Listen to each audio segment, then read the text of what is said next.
Hello, I'm Richard Kauntze, Chief Executive of the British Council for Offices, the BCO, and welcome to the latest in our discussions with prominent members, where we look at the office in the context of the coronavirus pandemic.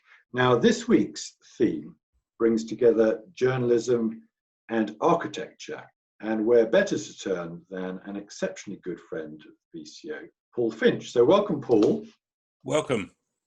Well, it's very good to have you with us. And for those who may not know, Paul is Programme Director of the World Architecture Festival and Editorial Director of the Architectural Review and the Architects Journal. Paul entered journalism in the early 1970s after reading history at Cambridge. And in the course of his career, his many roles have included being a founder commissioner at the Commission for Architecture and the Built Environment, CABE, in 1999, chairing CABE's London Olympics Design Panel, and overseeing its merger with the Design Council in 2011.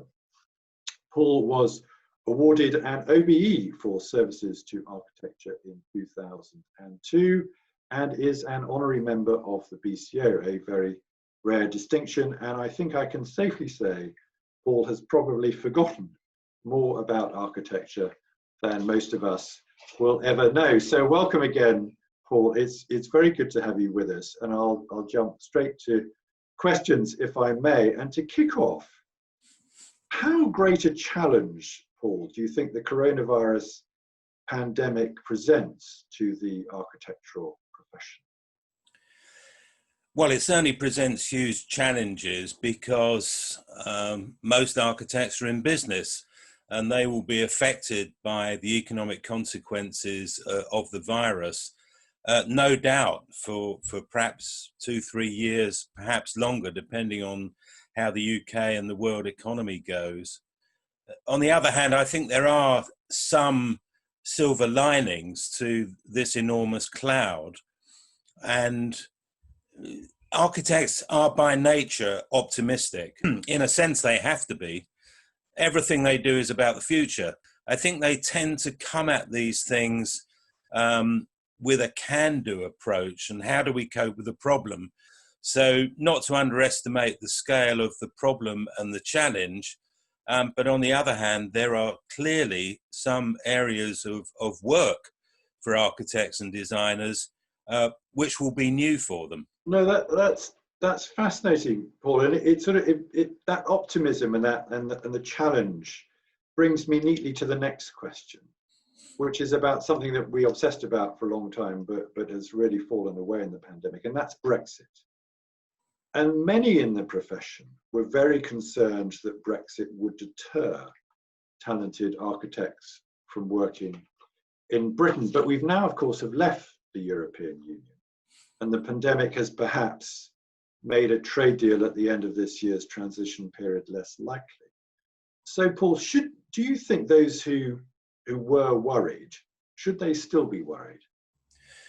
Well, there was, to me, rather amusing headline in the Architects Journal the other day saying architects slightly less pessimistic about leaving the EU than they were, which is a sort of hedged way of saying, well, perhaps things aren't as bad as we thought they were going to be, perhaps in the context of a much bigger problem which has beset us since both the referendum and, of course, Boris Johnson's election triumph.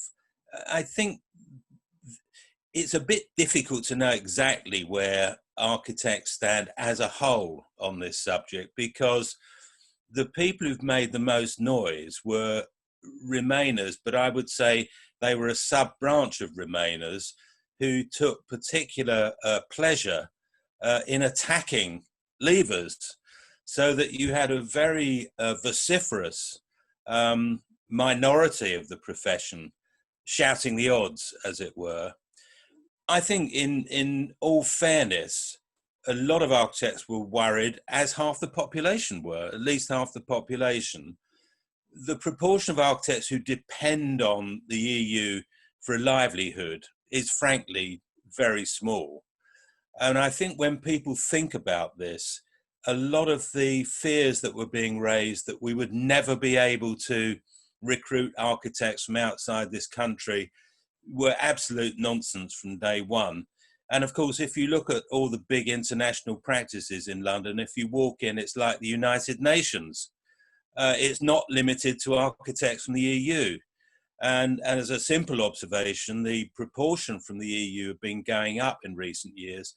And that's because, I would argue, as a result of the catastrophic management of the EU economy and the impact of the euro, you had huge numbers of architects who could not find work in their native countries, Spain, Greece, Portugal, Italy to extent.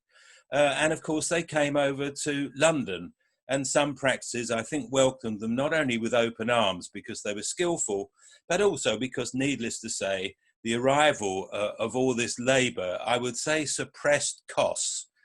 Can I put it in that sort of nuanced way?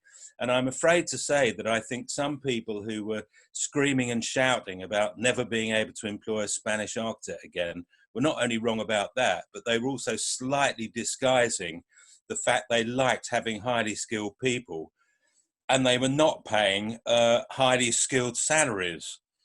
As things have turned out, I think almost all the concerns about being able to import skilled labour have been dealt with and have vanished.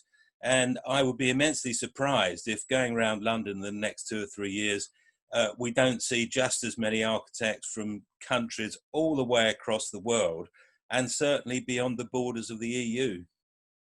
I love your reference to that headline, Paul, slightly less pessimistic. Fantastic. It could be straight out of Yes Minister. Wonderful stuff. And you're right, of course, you look at many practices and they go way, way beyond the EU, the United Nations. As you say, it's a very, very international market. For my next question, Paul, I'd like to come into the office specifically, which is, of course, what the BCO is all about. And the office has always adapted over the years to a greater or lesser extent. But how big a game changer do you think the pandemic will be for UK offices?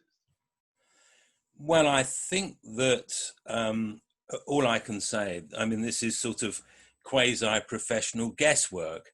I've watched with interest your other guests in this series and have found their comments very interesting and I think very balanced about what may happen. And I don't think anyone has said it's simply going to be business as usual and everybody's going to flock back to work in their offices in exactly the same way. I think this will be highly fanciful. On the other hand, I do feel that people who've claimed that from now on everybody's going to work at home, we won't need office space, the market will collapse, investment values will be no more, are going to an extreme which I don't find that credible for a variety of reasons. First, because even if the amount of office space, if the amount of office space per person increases because of social distancing and all the things, the health and safety associated with this pandemic and potential future pandemics, in that case, you will need as much office space for a reduced number of office workers who are in the building at any one time. So my first observation will be the idea that all people who employ others in offices are going to halve their occupation is just wrong. They will need the same amount of space for fewer employees. Second, the culture of work in human society and the way that people group and communicate and interact is very, very powerful. And it isn't the same doing it from home.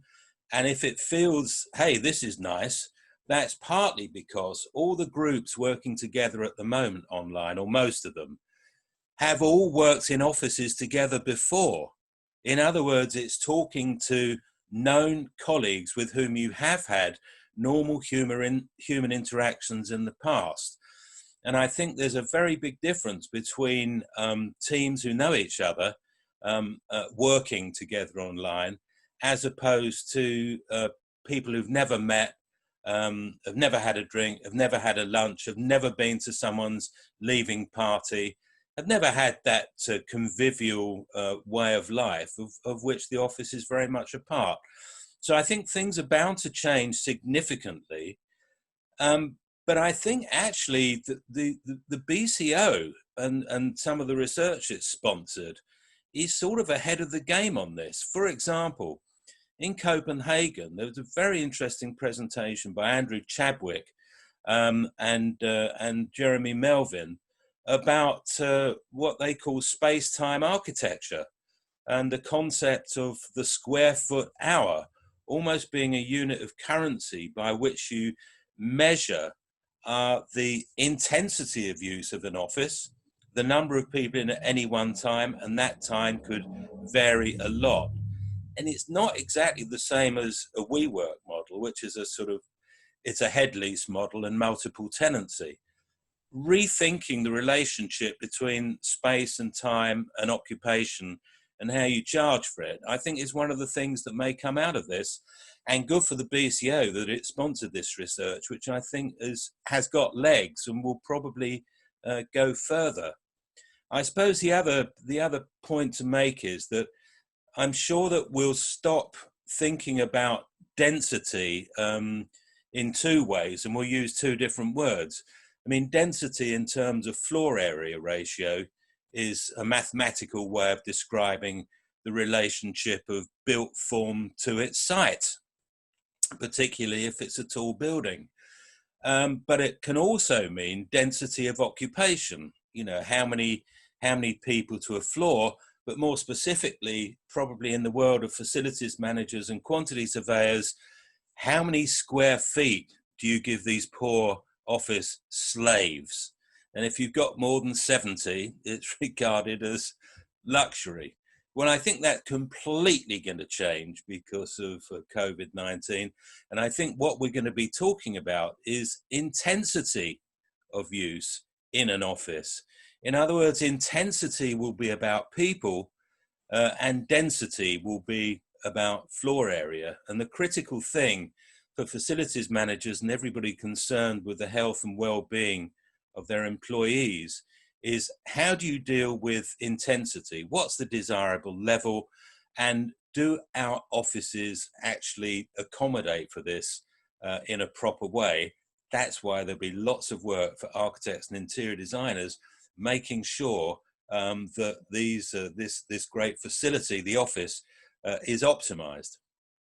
Very, very interesting, Paul. I mean, unsurprisingly, in the course of these interviews over the last few weeks and in the work that we've been doing more generally, we've been presenting arguments which we hope are very cogent for the future of the office in a different way, no doubt. And some will be unexpected, but why it will survive and indeed thrive. But one thing that struck me in an interview I heard with Lucy Kellaway, you may remember Lucy, former correspondent at the FT, now a teacher, and she used the word fun.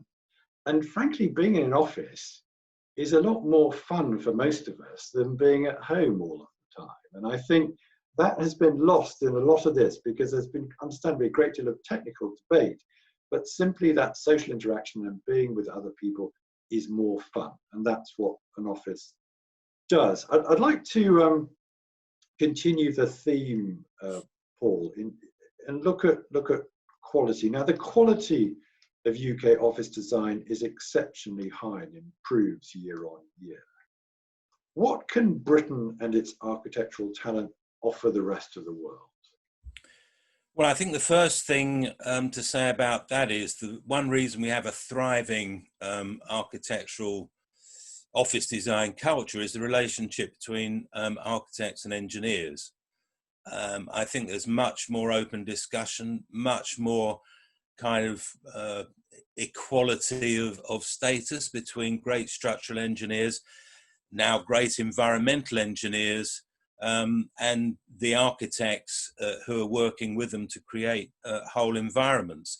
So one of the first things I'd be looking for is what constructive interactions are we going to see between architects responsible for replanning space and volume and sequencing.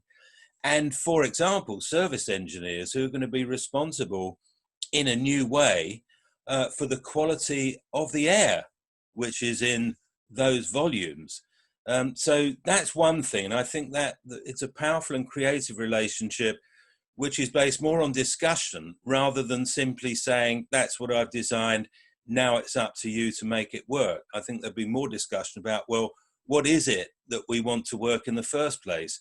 And I would include many BCO client members in this, who will have a double interest in this subject. First, because they themselves occupy offices.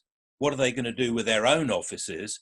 In exactly the same way that, of course, architects are busy designing their own offices before they design anybody else's. So their own offices are a work in progress. And secondly, of course, the clients will be responsible for buildings that either will re-let when leases run out, or in the case of new buildings, will let in the first place. So I think that you're going to have, which in a sense is a kind of representation of the BCO's membership, you're going to have a close working relationship between investors, clients, facilities managers, architects, engineers, of course contractors, but I think it's that front end thinking about design which is going to be critical. And in current circumstances, an obvious thing, all architects have had to think about their office in terms of circulation, the flow of people, how you get the 2 meter thing, how you do your office layouts, how you deal with lavatories. The more people in the office, the bigger the problem becomes. Do we have a red light system as on aeroplanes? Do you have to book a time? You know, these are facilities things, but they do bear on the nature of architecture itself. And of course, for new buildings, where does the core go? How easy will it be to separate people? Will you ever see ironmongery, conventional ironmongery in the office of the future? Won't it all be sliding doors? Won't it all be, if you want taps to work, it's either it's a sensor mechanism in the tap itself or under the mirror, or alternatively it's a rubber push button on the floor, which they were using in hospitals in the 1960s.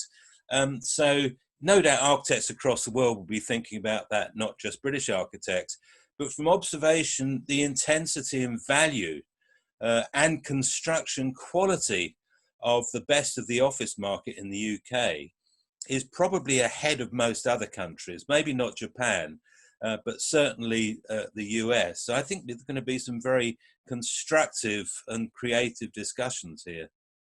I'm sure you're right, Paul. I mean, one thing that astounds me, you know, year on year is how things do improve. And it's very unusual that I go to another country and see an office that's better than something that's been produced in the UK. It may be bigger, it may be different in all kinds of ways, but the sheer quality of talent that exists within the UK to produce extraordinarily fine buildings is quite remarkable. There will undoubtedly be some big changes. Now, the interview with Bill Price, which I think you've seen, Paul, last week or so, whenever it was, where Bill used the phrase anti-distancing in the context of lifts. And as you say, there are going to be some big issues in terms of the provision of lavatories and all sorts of other elements of an office design that we'll need to think about. But I'm conscious of time, and unfortunately, I just have time for one more, which I'd like to put to you, which is a kind of a magic wand question, Paul, if I may.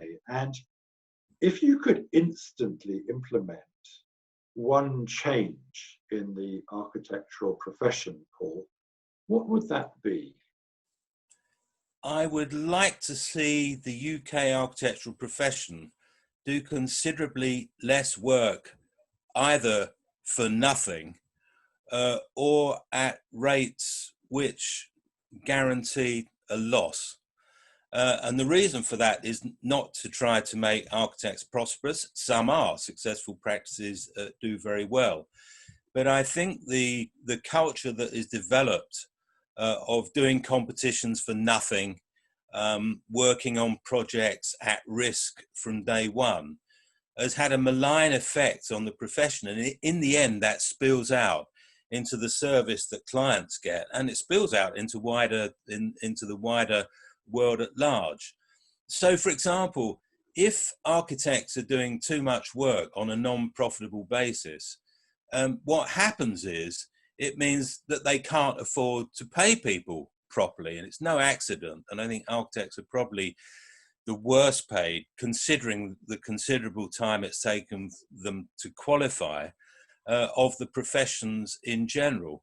It means that access to the profession, to black and minority, ethnic, and women until very recently, was actually restricted partly by the economic prospects available. I mean, would you advise a talented young black kid to become an architect as opposed to going into accountancy or becoming a doctor or possibly even an engineer? I'm not too sure about that.